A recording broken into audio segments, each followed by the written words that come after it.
ओम विष्णवे नमः। ओम विष्णवे नमः।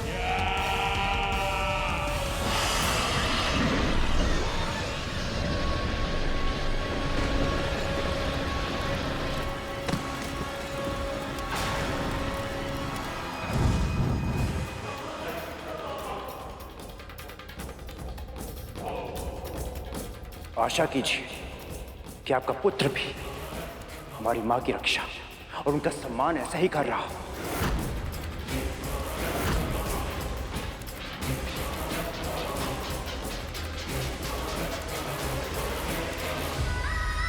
न जाने मेरे गरुड़ के साथ वहां क्या हो रहा होगा। हमें आपके निर्णय की प्रतीक्षा है महाराज बलि। ये पक्षी तुम्हारे नियंत्रण में है, इसका अर्थ ये नहीं कि हम इसके अपराधों को भूलकर इसे क्षमा करते हैं। इसने न केवल असुरों की सेना को चुनौती दी है, बल्कि मेरे पुत्र और स्वर्ग के महाराज बलि की सत्ता को ललकारा है। इसे अवश्य दंड मिलना चाहिए।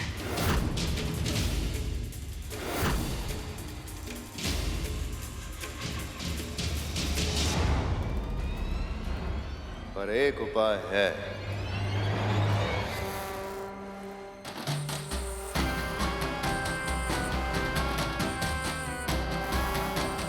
यदि गरुड़ अपने घुटनों के बल बैठ के हमसे क्षमा की याचना करे और यह प्रण ले कि दोबारा कभी हमारे मार्ग में नहीं आएगा,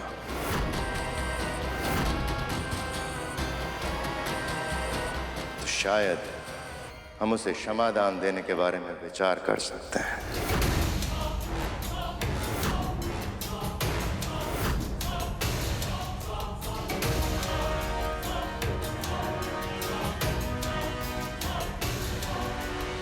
सुना नहीं तूने? घुटने के बल बैठ और क्षमा मांग।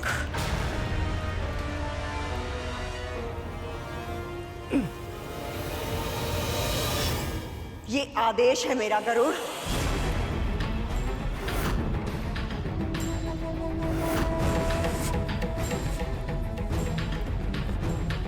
क्या हुआ? तुम्हारी माँ और नाग भाई अभी भी युद्ध स्थल में है। क्या तुम उनकी और अपनी रक्षा नहीं करना चाहते?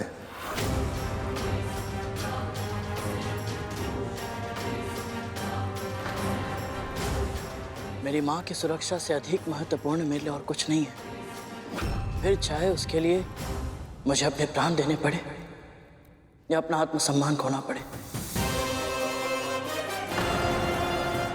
किंतु महाराज, मेरी माँ ने मुझे सिखाया है कि किसी भी त्वरित लाभ के लिए या केवल वाद विवाद को समाप्त करने के लिए क्षमा मांगना उचित नहीं। क्षमा मांगने से पहले अपनी भूल का आभास होना अति आवश्यक है, क्योंकि यदि ऐसा ना हो तो क्षमा मांगने के बाद भी वो व्यक्ति फिर से वही भूल कर देगा और फिर उसकी क्षमा याचना का कोई अर्थ नहीं बचेगा।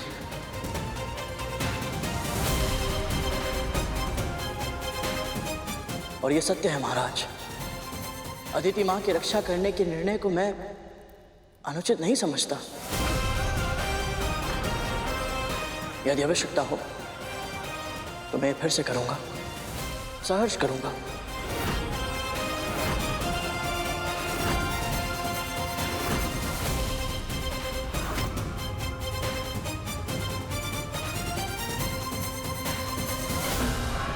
गरुड़ के वचनों में दृढ़ता है, इसके लिए मृत्युदंड सम्मान की बात होगी।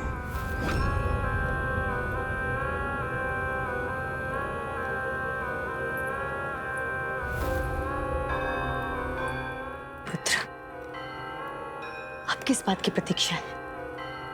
असुरों के महाराज, स्वर्ग के शासक हो तुम। जो शीश तुम्हारे सामने ना झुके उसे धड़ से अलग करना उचित है। जो शीश तुम्हारे सामने ना झुके उसे धड़ से अलग करना उचित है।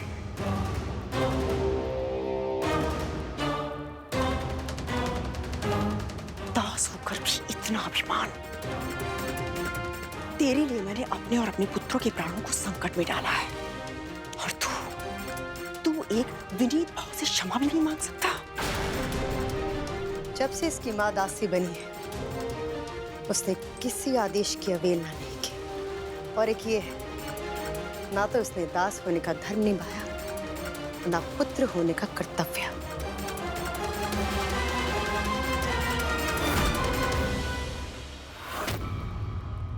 महाराज के आदेश का उल्लंघन करके तूने अपनी मृत्यु को आमंत्रण दिया है। मैं तो कहता हूं, इस पक्षी के कर्कश गायन की प्रतीक्षा ही क्यों करनी? मैं अभी यमदूत से इसका साक्षात्कार करवाता हूं।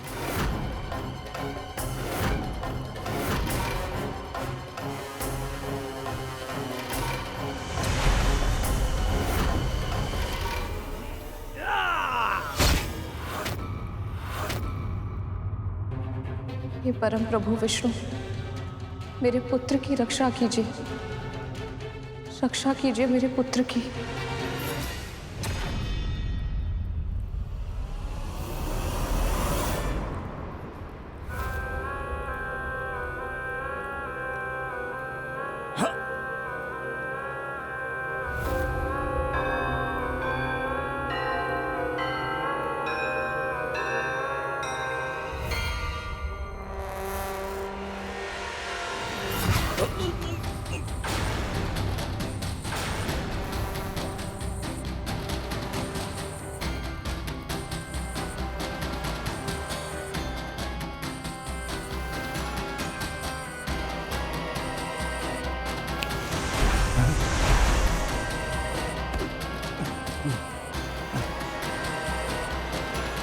मृत्यु केवल शारीरिक हिंसा से नहीं होती राहु।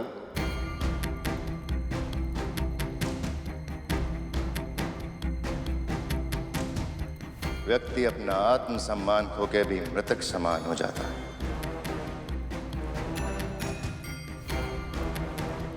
यदि गरुड़ एक बार क्षमा नहीं मांग सकता, तो उसे सहस्त्र बार झुकना होगा।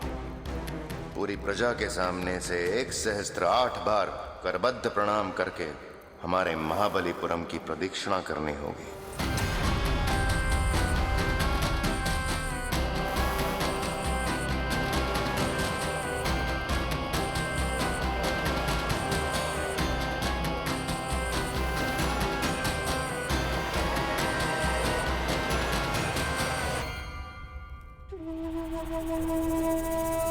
ज्ञात नहीं इसके पीछे इनकी क्या मंशा है, किंतु माँ की रक्षा के लिए मैं कोई भी दंड भुगत सकता हूँ।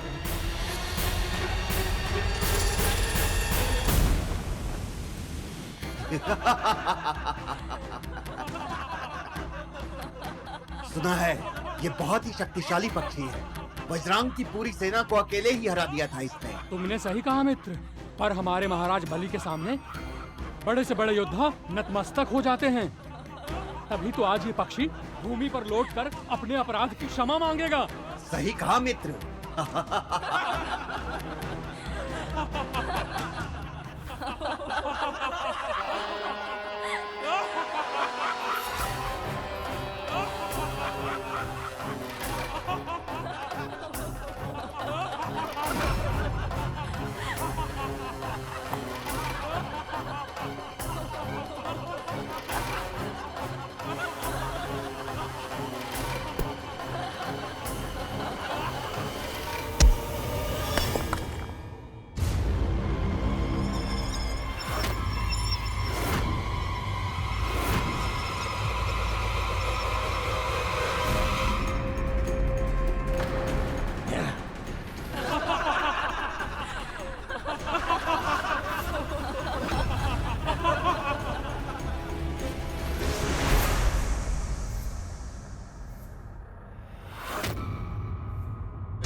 गरुड़, ये कोई साधारण पत्थर नहीं है, ये शालिग्राम है, प्रभु श्री विष्णु का प्रतीक रूप। ऐसी शिलाओं को बहुत पवित्र माना जाता है, क्योंकि प्रभु के निशान इन पर कोई मानव नहीं बनाता, अपने आप बन जाते हैं।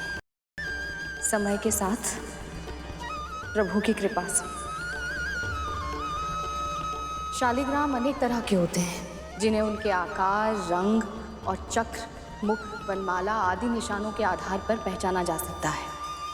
यदि तुझे कभी कोई ऐसी शिला मिले तो उसे साक्षात प्रभु श्री विष्णु का आशीर्वाद समझना, उसका आदर करना।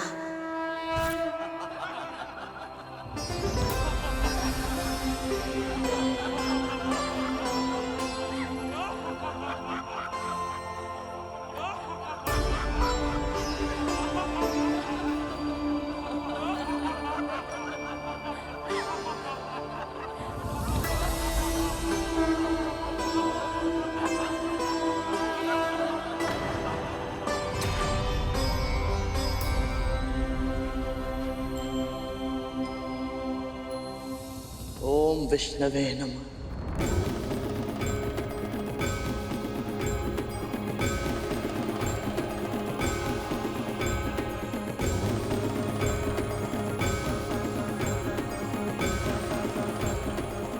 ओम विष्णवे नमः। ओम विष्णवे नमः। ओम विष्णवे नमः। ओम विष्णवे नमः। ओम विष्णवे नमः। ओम विष्णवे नमः। ओम विष्णवे नमः। ओम विष्णवे नमः।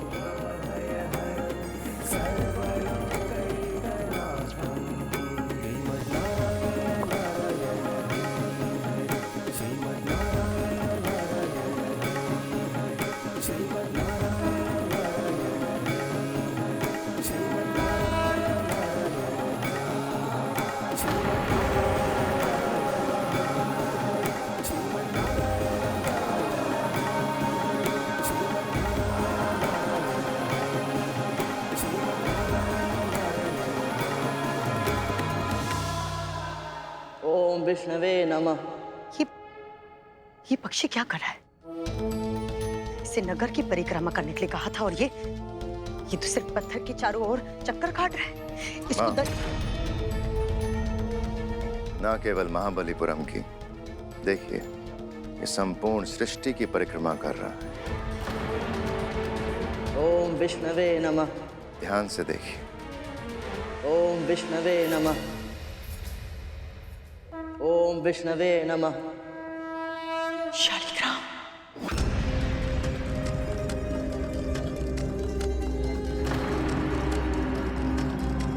ओम विष्णवे नमः।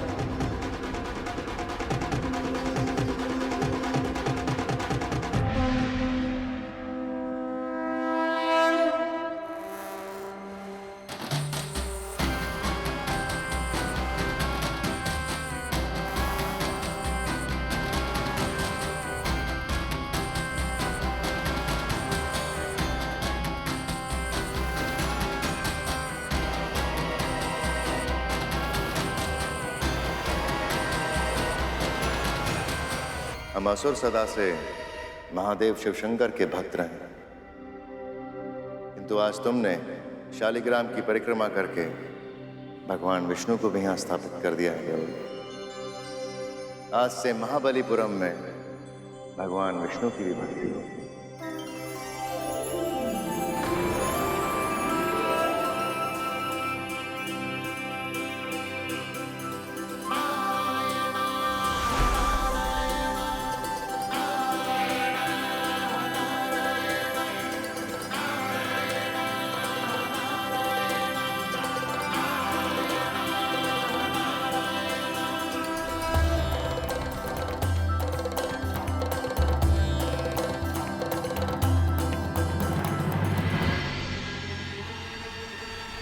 उन्हा जीवित बच गया है ये गरुड़। क्या करूं जिससे ये असुरों के लिए भविष्य में खतरा ना बने।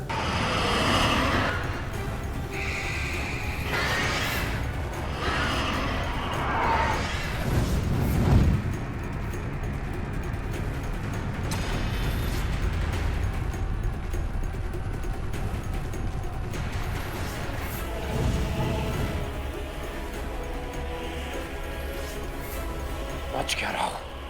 किंतु भैया अचानक से ये सब लुप्त कैसे हो गए?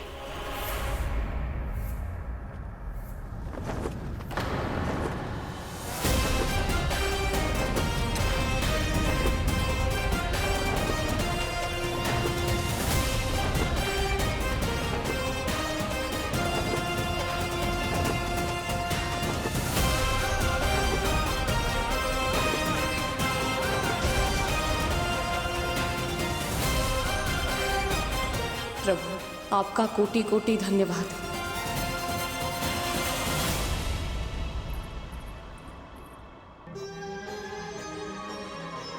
माँ, माँ,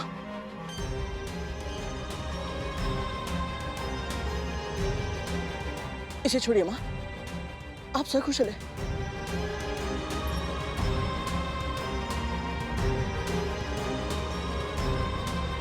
तुम ठीक हो ना?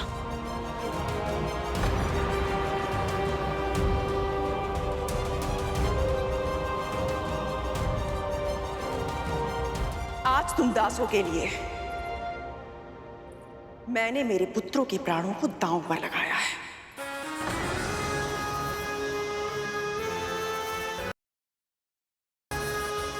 हमें आभास है महारानी, इसके लिए हम दोनों सदैव आपके ऋणी रहेंगे।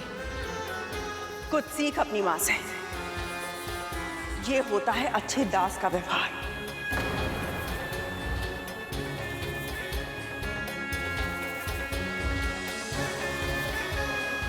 और तूने इस ऋण को स्वीकार किया, बहुत अच्छा किया। पर अपने पुत्र को समझाना। अब तक ये हमें दोष देता आया है कि हमने इसके प्राणों को संकट में डाला था, किंतु अब इसे स्मरण रहना चाहिए कि कैसे आज मैंने और मेरे पुत्रों ने इसके और तेरे प्राणों की रक्षा की है।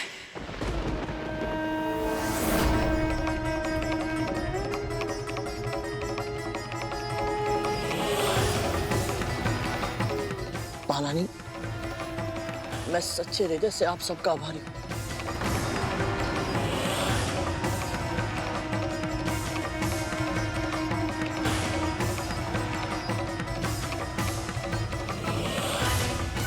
आज तो असुरों का संकट टल गया, किंतु अब करुण की बेड़ियां कस के जकड़नी होगी ताकि ये मेरे पुत्रों के लिए और कोई समस्या ना खड़ी करे।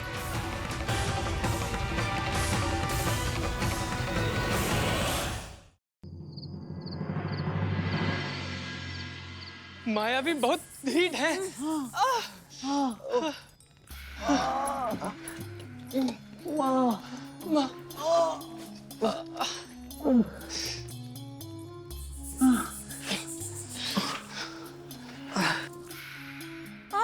माँ, बहुत जलन हो रही है। जलन होगी तभी तो घाव स्वस्थ होगा। अच्छा।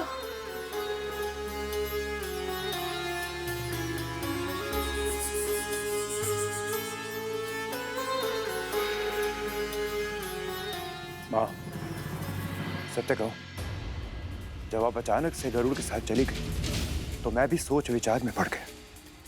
महाराज बलि से अकेले मिलने जाने का निर्णय आपको संकट में डाल सकता था। माँ, आपने ऐसा क्यों किया? क्योंकि वो अपने पुत्रों से बहुत प्रेम करती हैं। पता है उन्हें, गुरु शुक्राचार्य की मृत संजीवनी विद्या के कारण वर्तमान में असुर बहुत अधिक शक्तिशाली हैं। उन्हें सर्पों का शत्रु बनाना नहीं चाहती कद्रू दीदी। बड़ी माँ अपने पुत्रों की रक्षा करना चाहती थी, ये तो मैं समझता हूँ ना। पर जब दीदी माँ ने उनसे कहा कि वो मुझे असुरों को सौंप दे और ये युद्ध समाप्त हो जाएगा, तो उन्होंने मेरी रक्षा क्यों की? क्यों मुझे दीदी माँ को नहीं सौंपा उन्होंने? क्योंकि मैं दीदी को अच्छे से जानती हूँ। वो गरुड़ को दास बना लेती और अवसर पड़ने पर उसकी अद्भुत शक्तियों को हमारे विरुद्ध उपयोग करती।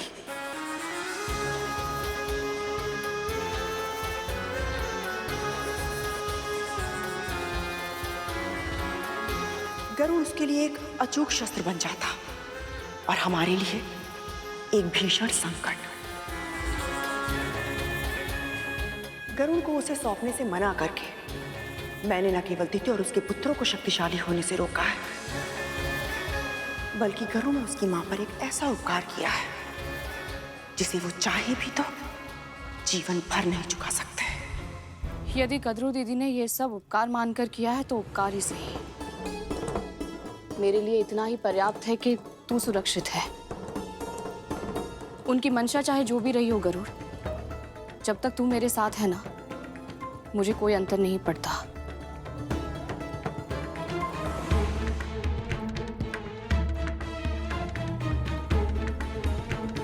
किंतु मुझे अंतर पड़ता है माँ। आखिर ऐसा क्या चल रहा है उनके मस्तिष्क में? शीघ्र ही मुझे कुछ ऐसा करना होगा कि गरुड़ और उसकी माँ मेरे हाथों की कठपुतलियां बनकर रह जाए।